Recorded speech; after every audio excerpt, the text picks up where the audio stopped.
On to Ray and Joan, and today's reviewer is Dennis Kessler. Dennis is the Edward and Agnes Ackley Clinical Professor of Entrepreneurship at the Simon Business School of the U of R. He's been a member of the faculty for 13 years and also leads the Entrepreneurship group. Dennis was born and raised in New York City and is the product of the New York City Public Schools. His entrepreneurial career began at 12 years old when he delivered the New York Post newspaper for 10 cents a paper. And he later graduated to become a New York City taxi cab driver.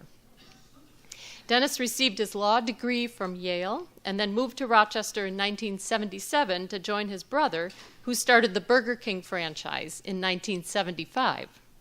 Together, they owned 21 Burger King restaurants and later became the largest Friendly's franchisee in the system, owning 48 Friendly's restaurants. In total, they employed about 3,000 people in 69 restaurants.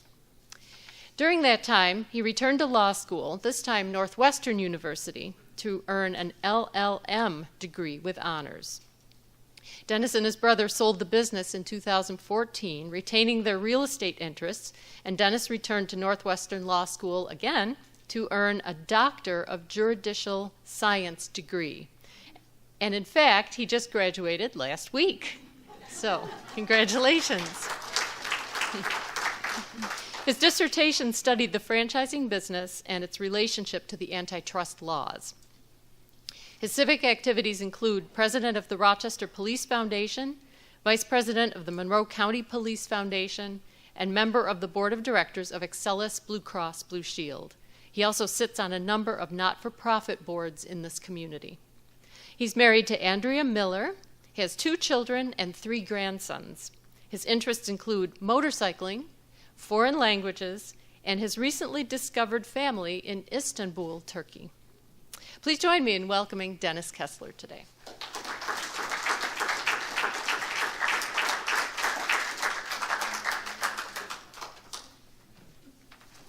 Thank you very much, Rebecca, for the very generous introduction that you have edited well beyond what I could have ever achieved. Thank you.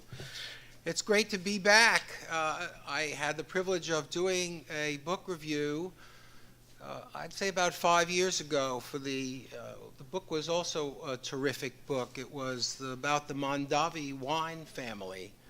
That book was terrific. It read like a Greek tragedy. It was filled with all the great things. It had lots of sex and lots of family dispute and even murder. This book, while very colorful, doesn't have all that intrigue, but has lots of other colorful elements that I'm happy to talk about today. So, good afternoon to all of you, and thanks for inviting me. And I'm pleased to discuss Ray and Joan, the man who made the McDonald's fortune and the woman who gave it all away. Are you listening, men? Well, I could say that the book could have really been named Ray and Joan and McDonald's, because while the book is ostensibly about Ray and Joan, without the inclusion of the history of McDonald's, it would have otherwise been an unremarkable story. The backstory of Ray's acquisition and propagation of McDonald's turns the biography of an abusive drunk and a glamorous piano-playing singer in a St. Paul lounge into a fabulous all-American Horatio Alger success story. But that gets a very big asterisk, because the Horatio Alger stories of successful young boys had a lot more to do with integrity and ingenuity and hard work. Some of those characteristics Ray Kroc possessed, but not all of them, to make it a true Horatio Alger story. The alcohol-abusing paper cup and multi-mixer shake machine salesman stumbled his way into an existing San Bernardino McDonald's, and he latched on to the 15-cent automated hamburger concept. The story becomes, as we know it, a rags to riches narrative, a compelling economic force, a durable business model, embraced by a consuming public in the Eisenhower-era boom and beyond. This story is really a confluence of social and historical events, creating a right place, right time environment where, quote, eating meals outside the home became not just socially acceptable, but a sign of carefree affluence. Suburbs, good roads, affordable cars, 22-cent a gallon gasoline made roadside restaurants profitable. Ray Kroc capitalized on this new lexicon, integrating value and speed at an affordable price, erecting arches nationwide that became the backbone of the new American dream.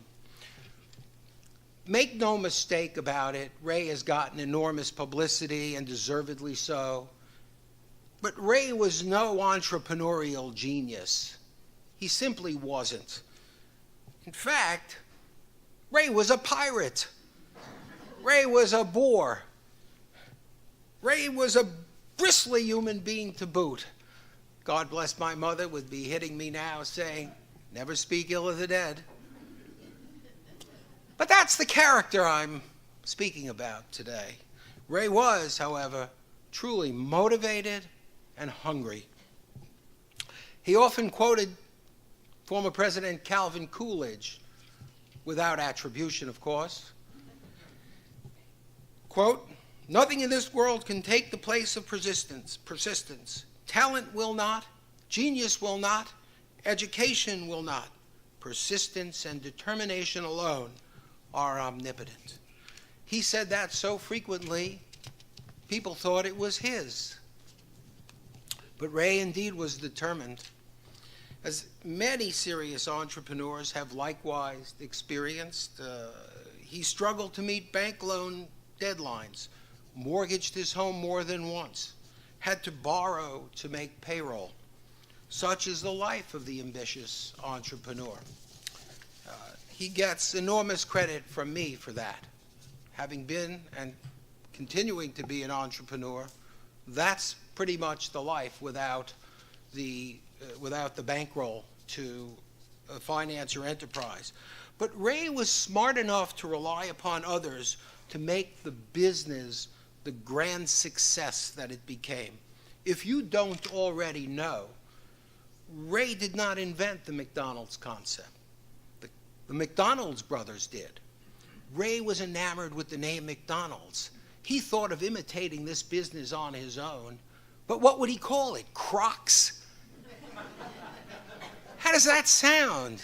He asked that question over and over again. Would you go to Croc's for lunch? A crock of what? Don't answer that. The McDonald's brothers invented this. They were from New Hampshire. They traveled to San Bernardino, and they came up with this automated system. And Ray stumbles upon it, falls in love with it, convinces the McDonald brothers that he could sell these things as franchises, a concept the McDonald brothers were not very excited about. But Ray had the vision. Ray had the vision to take McDonald's national, and as we know now, global, creating really a cultural touchstone of American life.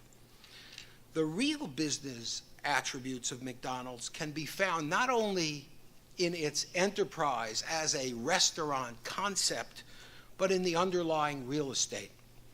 That notion, too, was not Ray's idea, but his 10% business partner, Harry Sunborn, who convinced Ray that the real equity in the brand was the ownership of the real estate. You should know it wasn't the beneficence of Ray who gave Harry 10%, because the business was not profitable at that time. Ray remarked to his counsel, I've given him 10% of nothing, and I'm getting him to work this hard.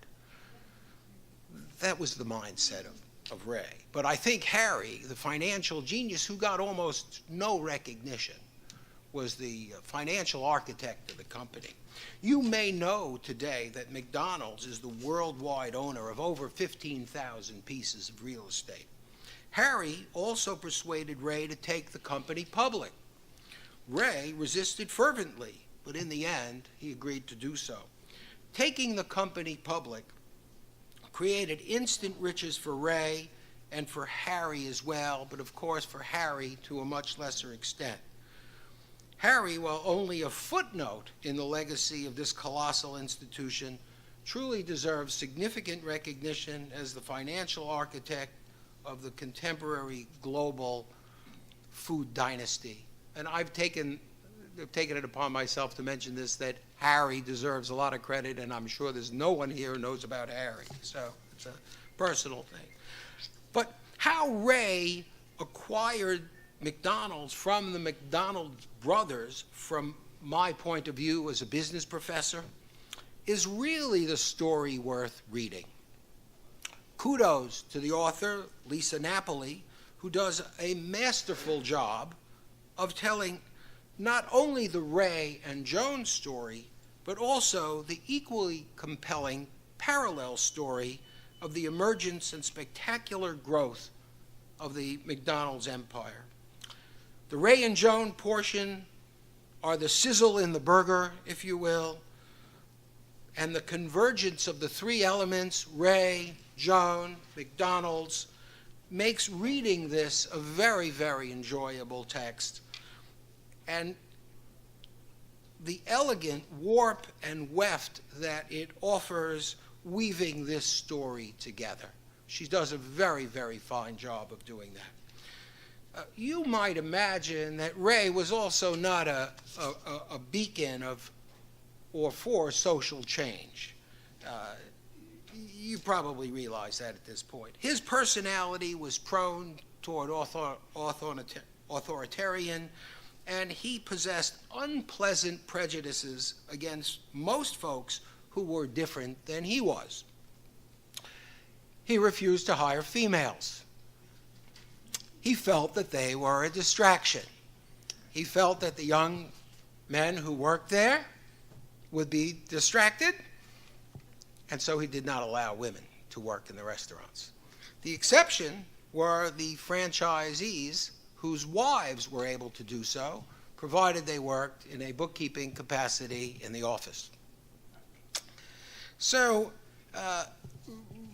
Ray was kind of an interesting character. Napoli depicts Ray and Joan in intense detail, and intense they were. They were explosive. They had an incendiary relationship. Yet Ray was deeply in love with Joan. Joan was his third marriage. When interviewing Joan, Napoli described her as much more circumspect about her love for Ray. I think Ray was tough to love, and by the way, she was 25 years younger. So you could say that this was rich guy, young gal, extremely attractive, piano player. He was also a piano player, by the way, and that's how he became attracted to her. But it was really a lot more than that, and the author does a wonderful job telling that story about the difficulties that they have, because when they met, she was a franchisee, and her husband was a franchisee, and that's how they met. So not only did he sell a franchise, he got the wife of the franchisee.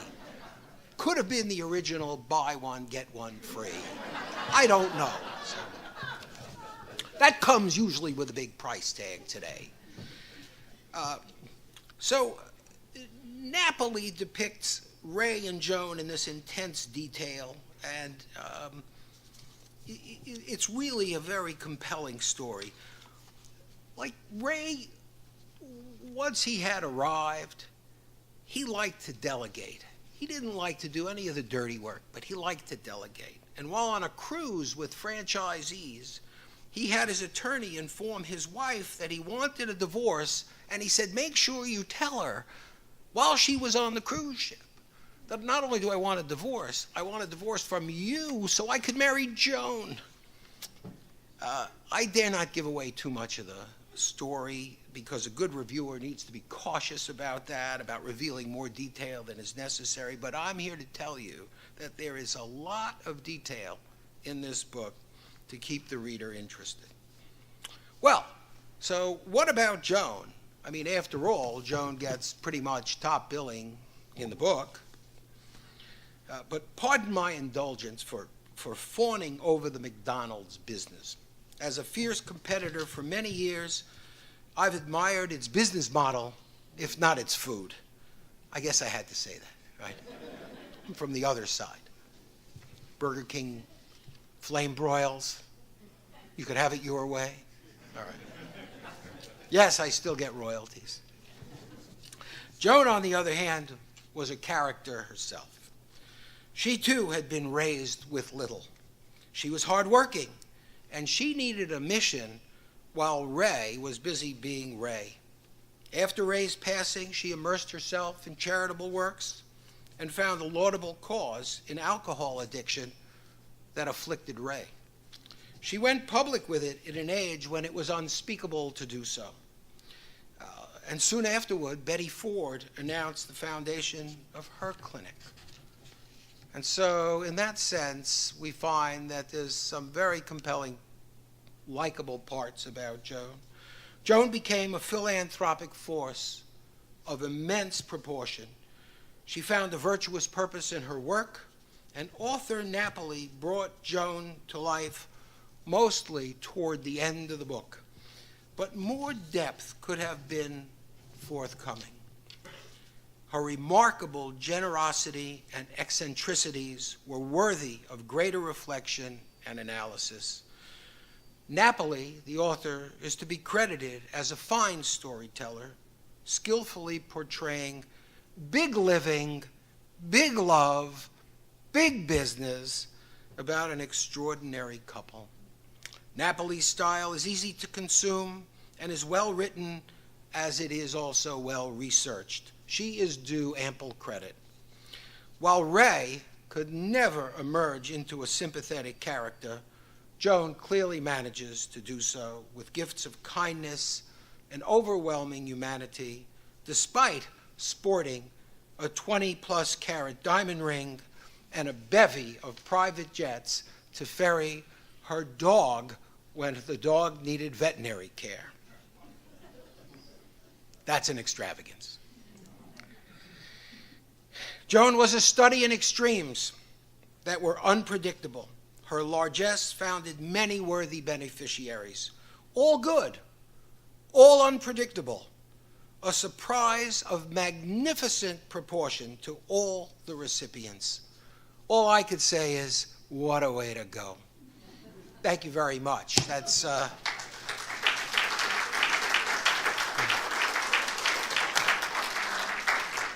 when I say thank you very much. When I say Joan was generous, we talk about generosity of the level of, and it's all listed, by the way, how much money she gave away. The odd thing, at least to me, was that she chose not to establish a foundation, although she did initially, that could live on in perpetuity to be able to give away money to causes that she cared about, or that the family cared about, or that the foundation that she would establish would care about. She decided to give it all away, and some of the gifts, the magnitude of some of them, were enormous. The largest, does anybody know what the largest gift she gave? Public radio was not the largest gift. 1.5. I think she gave 1.5 billion to the Salvation Army, which was her largest gift. Public radio got a very large gift as well, and wherever she did, it's not that she was in love with the Salvation Army. It's not that she rarely listened to public radio. She heard it a couple of times. Maybe Norm Silverstein should have gotten part of that. He wouldn't have to do that as often as they do here in Rochester. But her giving was just dynamic. But she stopped the foundation because she didn't want to be bothered with people asking her for money all the time. That's a terrible problem to have. So I'd like to take some time to answer questions either about the book without divulging more than is necessary, or I have found in my public speaking that many people seem to be interested in the industry, in the franchising industry, and what are the economics of the industry, how does that work, it's intensely competitive, how is it that it's profitable? Sometimes I wondered, it took me a long time to figure that out. But I'd be happy to answer questions of that in that genre or beyond, or in general business. Sure. You commented that you didn't really feel that he was an entrepreneur. You know, as I look at entrepreneur through the way I define entrepreneur, he was the classic entrepreneur. Because he literally brought the elements together. He was the one who was making payroll. He was the one who, you know, those are all the things an entrepreneur does. You know, when you inherit your dad's business, you're not a true entrepreneur. You may act entrepreneurial. But in this case, he literally started that business from the standpoint of the franchising aspect of it. Right, and you're absolutely right. I said he wasn't an entrepreneurial genius. An entrepreneur, indeed, he was, and more. The genius, for me, is having the ability to create the concept. Einstein. To take, right. And, you know, and very often, as an investor and sitting on boards and especially at the University of Rochester, where we have an Office of Technology Transfer. So the Office of, this is sort of roundabout. So the Office of Technology Transfer is all the scientists at the U of R who are coming up with these ideas, then come to this Office of Technology Transfer, whether they come from the med school or the engineering school or the business school. They often don't have the wherewithal to take this widget, this vaccine, this medical device, and bring it to market. That's another skill set. To me, the entrepreneurial genius is the person, male or female, could say, I got it, I've invented it, I'm going to get these patents, and I'm going to bring this thing to market, and I know just how to do it. Now, that's a very, very rare combination. That, to me, is the entrepreneurial genius. I was just going to say, Henry Ford, perfect example of that. George, we have the benefit, right. You know, the book that I want to write is Kodak, Death of an Icon. I mean, here it is. We're sitting amongst the grandeur of one of the greatest entrepreneurs that's ever lived, and now it's a mere skeleton of what it was, having filed bankruptcy a few years back, and shame. So indeed, he was an entrepreneur. And by the way, I tell my students all the time, don't come to me with an idea that's simply a business idea. If your idea is not scalable, I'm not interested. I don't want you to open a pizza, come to the Simon School, earn an MBA, work like a dog, and it's a difficult program, and say, I want to open a hardware store on Main Street. Anything you're talking to me about, I want scalable. I want you to change the life of my community. I want you to add jobs, not 5 jobs, 5,000 jobs. That's what I see as the genius of entrepreneurship, of creating an industry. Ray Kroc took this thing and made it. And by the way, one of the elements that led Joan to become a heavy drinker, he was he was on a golf course, and somebody had asked him why at a particular restaurant the French fries came out in a clump. Why were they not individual French fries, but why every time he went to that store it was in a clump? He put his golf clubs on the tee, and he walked off the tee. He said to his driver, take me to that store. Take me to that store. I mean, this is a man who had already achieved. Get me there as fast as you can. He gets to the restaurant and he says, I want 50 orders of French fries. Really? Who are you? I'm Ray Kroc. I'm the franchisor, and you're not cooking them right. And sure enough, they were clumpy. He told that franchisee that he was in danger and in violation, and, well, this drove his wife nuts. My wife is here now, by the way. Similar story. I would send her into every bathroom, the female bathroom of every restaurant she said, can't we ever go to a real restaurant? Why do we have to go to your restaurants all the time? And I'm always in the ladies' room. Because that puts bread on our table. Honey, I love you. That's the mindset. I'm no Ray Kroc. Far more disciplined, but not nearly, didn't have that kind of vision. So I'm not taking anything away from him. I'm saying how he pirated away the business from the McDonald brothers. That's the real business story. But the real sizzle comes out in the romance and the pursuit of Joan. She wasn't really interested in him. She had a husband, and they were making a nice living as franchisees of the McDonald's system. They were in very early in St. Paul, and he was persistent despite her having said no 3 times. Yeah.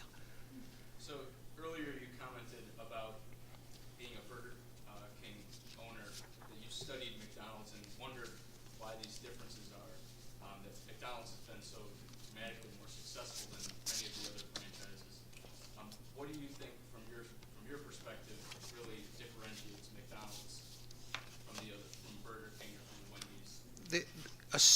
If we could put food aside for a moment and say this isn't a conversation about food. This is a conversation about a business model. There's one major difference. The major difference is that if you're a McDonald's franchisee, you cannot own the real estate. If you own the real estate as a franchisee and say, I want to make this real estate, this property that I own, a McDonald's restaurant, you have to sell them the real estate because you can't be the owner of the real estate.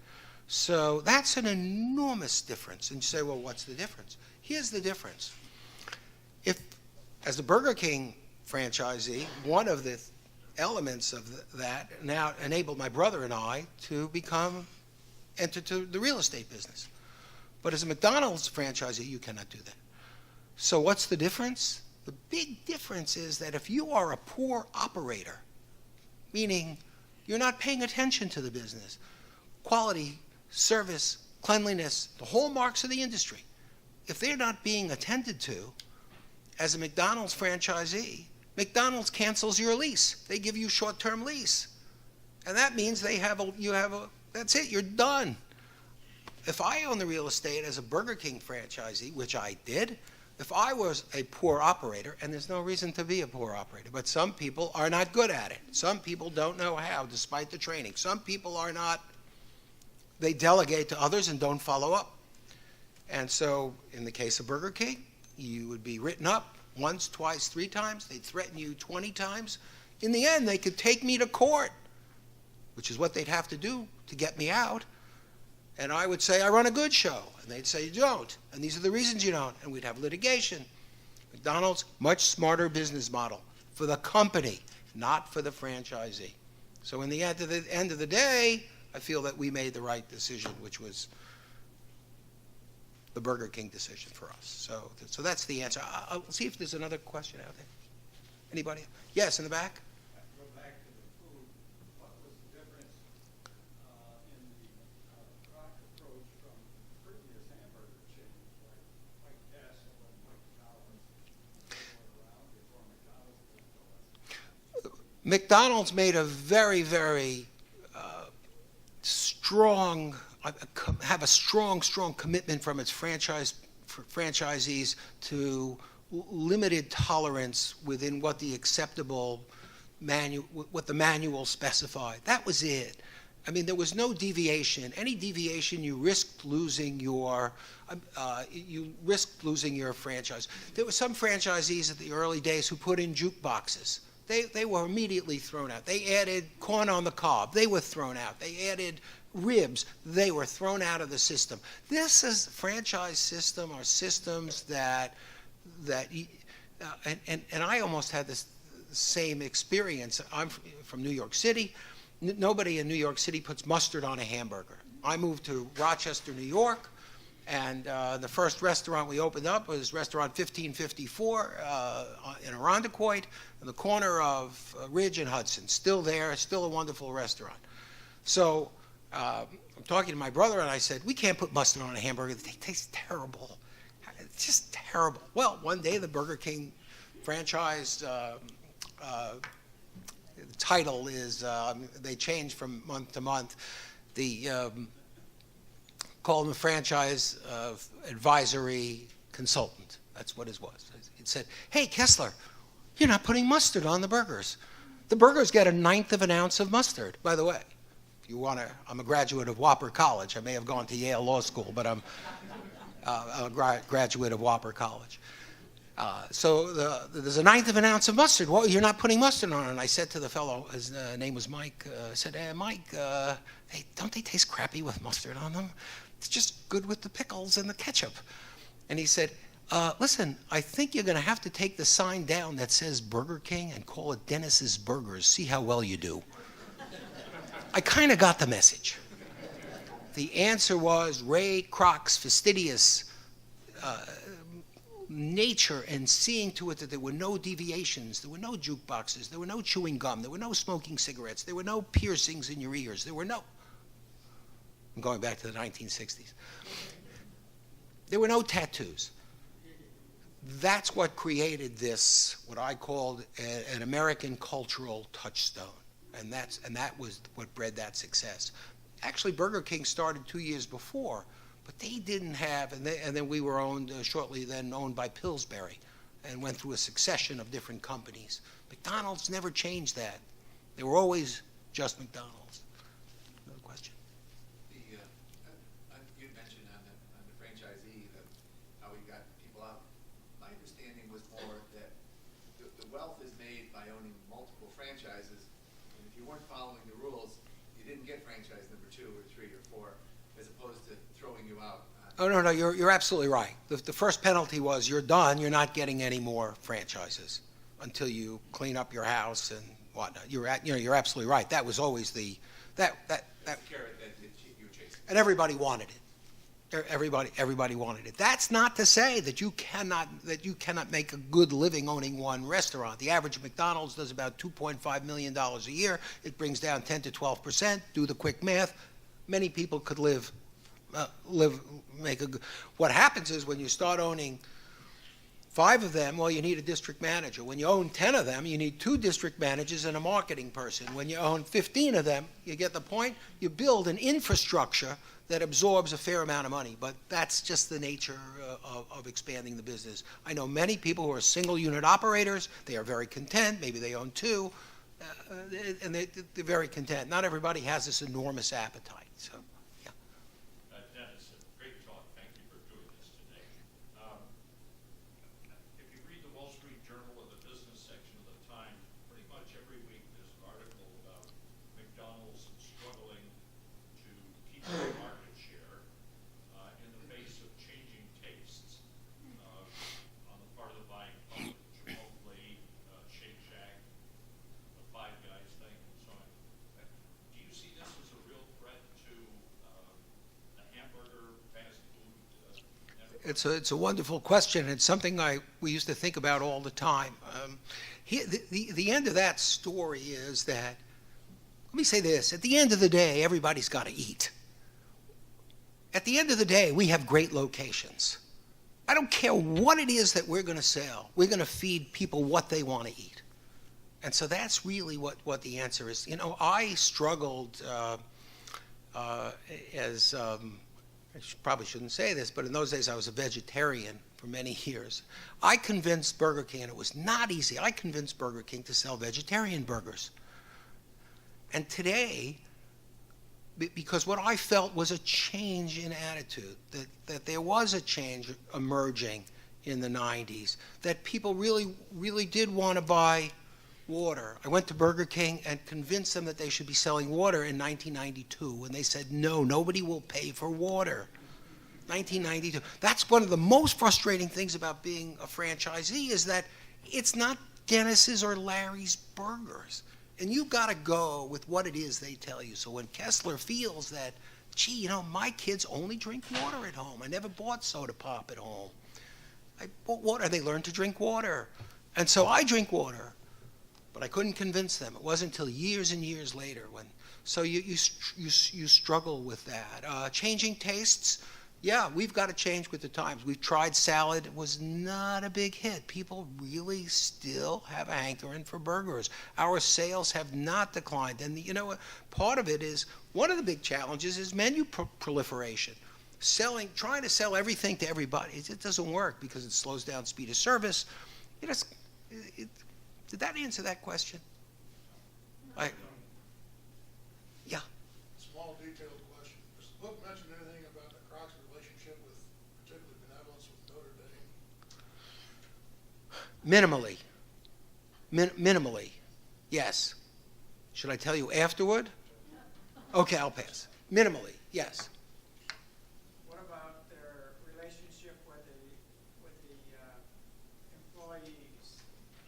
The franchise, for example, if we have to pay everybody across the country the same wage scale, what I'm getting at is,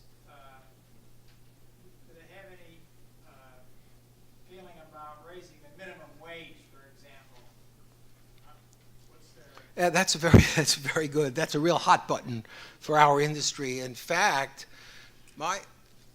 the first time I experienced the increase in minimum wage, I was frantic about it. It was, I said, how are we going to do this? How are we going to survive? How are we going to, with this minimum wage? I mean, that's how this is an entry-level job. Most of our employees are students, except for the managerial folks. And in this last round, before we sold the business about this minimum wage, I went public saying I'm in favor of a minimum wage increase. Really, you're the only one, the DNC had said, you're the only one in the industry that's in favor of that. Why are you in favor of it? I said, because everybody is entitled to more. It's much too expensive to live today on the minimum wage that we're paying. And people deserve more. Well, really, what's that going to do to your business? I said, I've got it figured out. Really? What's the answer? Raise prices. That's the only way it works. It really is. It's the only way it works. My dad was a consummate businessman, never graduated from high school. Most of what I learned from him. He used to say, there's only 100 points in the game. You only get 100 percentage points. If your food cost is 27%, and your hourly labor is 16%, and your management is 9%, and your repairs and maintenance are 4%, you only get up to 100. That's it. You can't get 110. So if you're paying more for labor, something else has got to give, either on the revenue side or on the expense side. So raise prices. And I truly believe that the public is willing to spend 8 cents more for their Whopper to know that the Gatler guy, the high school kid behind the counter, is working. Because I'm one of those people that's happy to pay the 8 cents or 10 cents more. So it's a real the answer to your question, it's a real hot button issue for the industry. And the industry, the National Restaurant Association, very much opposed. They get all the lobbyists out. We can't have this. Ruination. I'm one who doesn't believe that. I believe that increasing that wage is good for society and good for my business. But I'm an outlier. I have to tell you, it's an outlier position. Yeah. Did Ray Kroc have any feel for people who are working in the franchises? Ray was no gentleman. They were just his means to an end. I'm sorry to say that, but and he preferred, as I said, military people. Preferred having people who were just out of the military because they knew how to take orders. That's what he liked. Different mindset, different era too. Are we done? Take one more question. Yes. McDonald's nowadays, any member of the family still own the company, or is it? Most, according to the book, it's a public company, so most of the original, no, they're all, no. No. Yeah, they had Ray didn't, but adopted Joan's child, and she Oh, she died. I shouldn't say, she predeceased Joan, actually. It's, you know, something you already know, money doesn't buy happiness. It buys 20-carat diamond rings. You hear that, honey? You can't take it. You can't take it with you, so what a way to go. This is wonderful for me. I enjoyed it very much. If there's anything I could to respond to any questions you have, you can find me easily at the University of Rochester at the Simon School. It's a great pleasure to be here, and also a great honor. And I'd also like to make a contribution to the challenge as well, in exchange for the free parking that I got today. Thank you very much. And I get to keep the book. Thank you so much. We do a drawing for the book, so we have, if I could ask you to do the drawing, and someone in the audience will receive a copy of the book. If you are not the winner of the drawing, we do